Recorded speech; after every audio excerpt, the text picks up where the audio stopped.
Hi, this is Jack Stanley, and I wanted to talk a little bit more about technology. I have always been an advocate for technology, for the advancement of technology.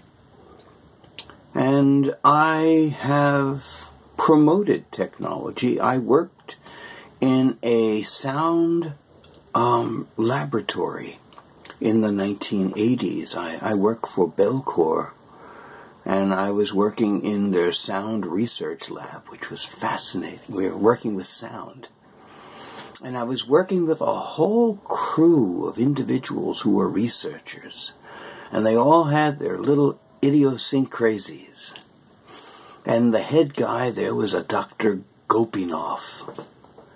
And it was fascinating for me because we were working on something called AI, which was artificial intelligence. But it was nothing. It was a concept. It was nothing more than that when I was there. This was 1985.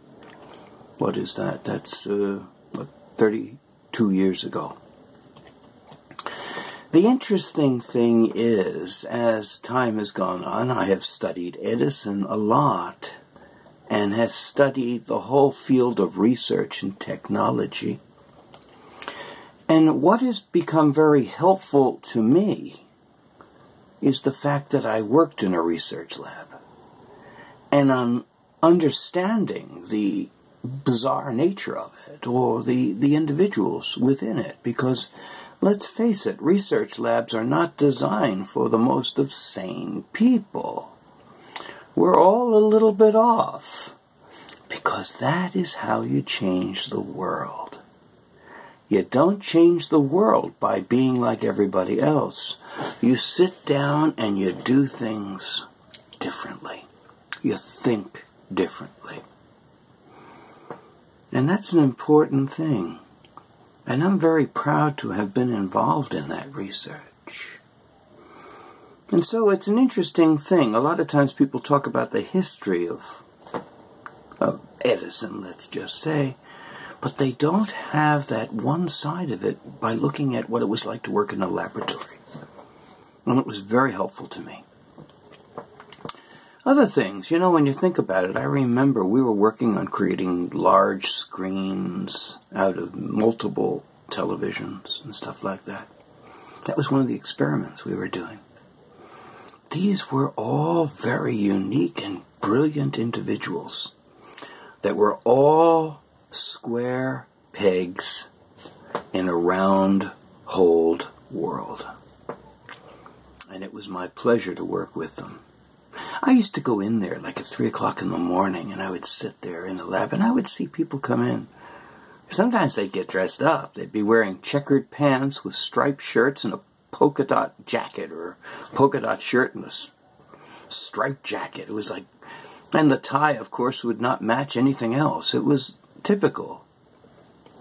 And those were the days of doing Unix and C language, which were still done, but not as they were.